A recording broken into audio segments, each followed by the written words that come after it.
नमस्कार, आपके साथ मैं हूं दीपिका शर्मा और आप देख रहे हैं क्राइम तक। यमन की जेल में बंद भारतीय नर्स निमिषा प्रिया की जो सजा है उसको लेकर कंफ्यूजन्स चली आ रही है। एक तरफ उनकी सजा को रद्द करने की बात सामने आई है, तो वहीं इन तमाम बयानों को, तमाम तथ्यों को भ्रामक बताया जा रहा है। दरअसल पूरा मामला इस कदर है कि भारतीय ग्रैंड मुफ्ती कांथापुरम एपी अबू बकार मुस्लियार के ऑफिस ने यह दावा किया था कि निमिषा प्रिया की जो मौत की सजा स्थगित की गई थी, यानी कि जो फांसी उन्हें दी जानी थी, जब उसे स्थगित किया गया तो अब उस सजा को रद्द कर दिया गया है। लेकिन वहीं दूसरी ओर विदेश मंत्रालय की तरफ से जो बयान सामने आया है उसमें यह कहा गया है कि ये तमाम जो तथ्य हैं ये भ्रामक है, बल्कि ऐसा कुछ भी नहीं है। विदेश मंत्रालय के सूत्रों ने निमिषा की सजा रद्द होने की जानकारी को भ्रामक बताया है। उन्होंने कहा कि ये जानकारियां मौजूदा स्थिति को सही ढंग से नहीं दर्शाती हैं। तो जितने भी ये जो खबर सामने आ रही है कि निमिषा प्रिया की फांसी को रद्द कर दिया गया है, ऐसा कुछ भी विदेश मंत्रालय की तरफ से इस बात की पुष्टि नहीं की गई है।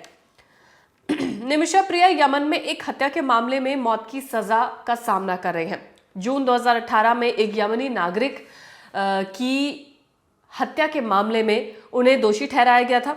इस मामले में 16 जुलाई को उन्हें मौत की सजा दी जानी थी, यानी कि हाल ही के दिनों में उन्हें ये सजा दी जानी थी, जिसे स्थगित कर दिया गया। और उसके बाद फिर ये खबर आई जो मैंने आपको बताया, लेकिन फिर विदेश मंत्रालय ने कहा कि ये अभी तक की जितने भी फैक्ट सामने आए वो भ्रामक है, यानी कि सजा रद्द नहीं हुई है, स्थगित जरूर हुई थी।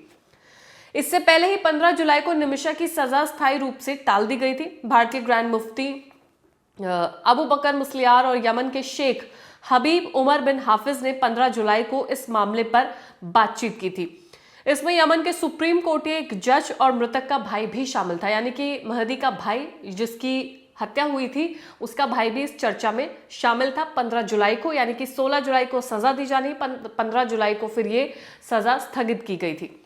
यमन के शेख हबीब को बातचीत के लिए मुफ्ती मुस्लियार ने मनाया था। यह भी पहली बार हुआ था कि जब मृतक के परिवार का कोई करीबी सदस्य बातचीत के लिए तैयार हुआ था, क्योंकि उससे पहले जो मृतक का परिवार है वो किसी भी बातचीत के लिए मान नहीं रहा था।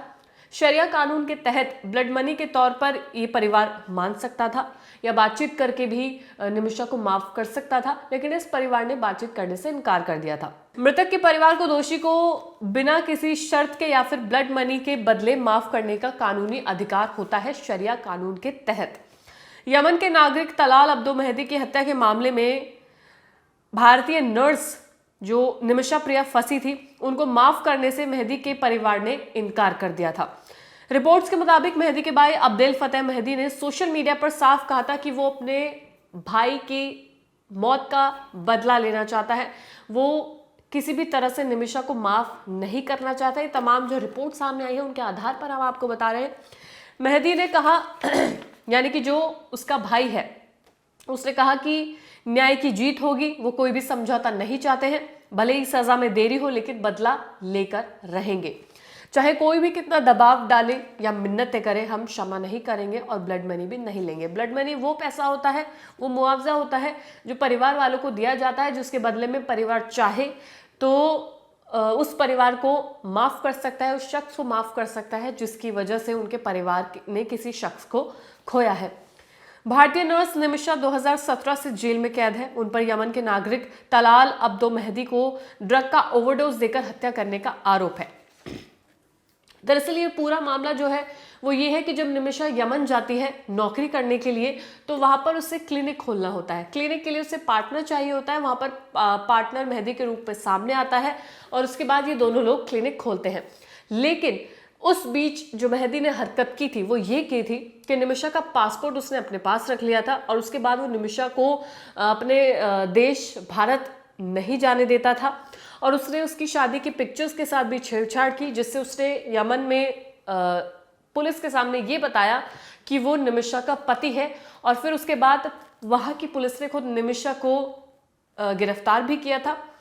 तो पूरा केस निमिषा पर उल्टा पड़ गया था। निमिषा किसी भी तरह जान बचाकर मेहदी की कैद से छूटना चाहती थी। वो एक तरह से कैद हुई। जब आप किसी का पासपोर्ट रखेंगे, आप किसी को कहीं जाने नहीं देंगे, तो उस तरह की हरकत मेहदी ने की थी, जिसके बाद परेशान होकर निमिषा ने ये सोचा कि वो मेहदी को बेहोश करके अपना पासपोर्ट लेके वहाँ से फरार हो जाएगी, लेकिन नशे की जो दवाई थी उसका ओवरडोज हो जाता है, जिसकी वजह से मेहदी की मौत हो जाती है। और उसके बाद फिर तमाम जो सबूत पुलिस को मिलते हैं, जो कोर्ट के सामने पेश किए जाते हैं, जो तमाम तथ्य सामने रखे जाते हैं, उसके आधार पर निमिषा को फांसी की सजा दी जाती है। अब इस बीच जो परिवार है, यानी कि जो मृतक का परिवार है, वो चाहे तो निमिषा को माफ भी कर सकता है, क्योंकि एक तरह से एक्सीडेंटल डेथ ये सामने नजर आती है, लेकिन परिवार मानने को तैयार नहीं है। वो निमिषा को छोड़ना नहीं चाहता है, क्योंकि कत्ल तो निमिषा ने किया है। और वो देखा जा सकता है कि जब निमिषा ने उसको ओवरडोज कराया जिससे उसकी मौत हो जाती है, तो परिवार कहीं ना कहीं गुस्से में है और वो किसी भी हालत में निमिषा की